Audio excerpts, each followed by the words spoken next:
আপনি কখনো এই কাজটা করবেন না যে আপনি নতুন ট্রেডিং করেন, আপনি আপ ট্রেন্ডের মার্কেটে ডাউনের দিকে ট্রেড প্লেস করতেছেন। এই কাজটা আপনারা নতুনরা কখনো করবেন না, বিকজ অফ আপনারা অলওয়েজ ট্রাই করবেন ট্রেন্ডের দিকে চলার জন্য, ট্রেন্ড যেদিকে অর্থাৎ আপ ট্রেন্ডের মার্কেটে আপের দিকে। বাট আমি কিন্তু ডাউন ডিরেকশনের দিকে ট্রেড প্লেস করেছি, ঠিক আছে? কারণ ভাই আমার যে মার্কেটকে যে সময়টা আমি দিয়েছি এই সময়টা আপনি দেন নাই। তো নতুনদের জন্য এটা আমি বলবো যে আপ ট্রেন্ডের মার্কেট অলওয়েজ আপের দিকে ট্রেডিংটা করবে। তো বেসিক্যালি এখান থেকে আমার সেফটি মার্জিনে ডাউনের ট্রেড, মার্কেটটা কিন্তু আপ ট্রেন্ডের ছিল বাট আমার ডিরেকশন ছিল ডাউনের দিকে, ঠিক আছে? নলেজ, কারণ আমি জানি যে আমার নলেজ বলতেছে মার্কেট এখানে আমাদের একটা এন্ট্রি দিবে। কেন বলতেছে দেখেন, মার্কেট ফুললি আপ ট্রেন্ডের মার্কেট। এবার আপ ট্রেন্ডের মার্কেটের মধ্যে আমরা এই জায়গাটার মধ্যে একটা রেজিস্ট্যান্স লেভেল দেখেছি এবং রেজিস্ট্যান্স লেভেলের সাথে সাথে দেখলাম this is the round number.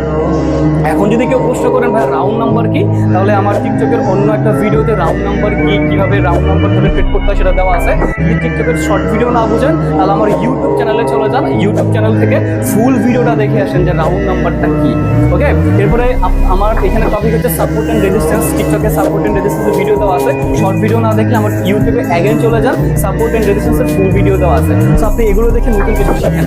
এই জায়গাটার মধ্যে আপনাদের মার্কেট আমরা জাস্ট এই ক্যান্ডেল থেকে কনফার্মেশন পাইলাম যে ভাইয়া এখানে থেকে মার্কেট একটা রেজিস্ট্যান্স লেভেল গঠন করেছে, অর্থাৎ মার্কেট চাচ্ছে না একটু আপের দিকে ইন্টারেস্টেড করার জন্য। এরপরও আমরা কি করছিলাম, এটা দিয়ে আমাদের ছিল কনফার্মেশন।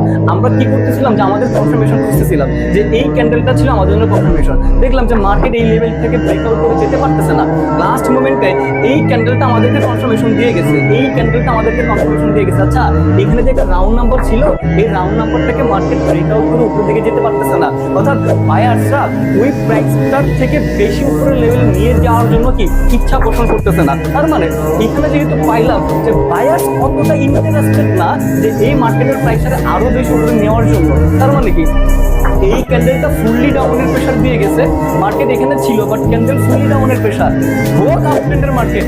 আমি জানি যে না, এখন বুঝে গেছি যে ওদের ব্রেইনে এখন এটা চলতেছে যে না, ওরা এই প্রাইস থেকে মার্কেটটা আপের দিকে নিবে না। এবার যেহেতু মার্কেটটা আর আপের দিকে বায়ার্সরা নিবে না, তাহলে বায়ার্সরা যদি না নেয় এখন কাজ করবে কি সেলার্স, এবং সেলার্সের কাজ কি মার্কেটটারে ডাউনের প্রেশার ট্রেড করা, মার্কেটটারে ডাউনের দিকে নিয়ে যাওয়া, এবং এই মুহূর্তে থেকে কি সেলার্সরা ডাউনের দিকে মার্কেটটারে নিয়ে যাবে। দ্যাটস ওয়াই আমাদের এখান থেকে এই টাকা $100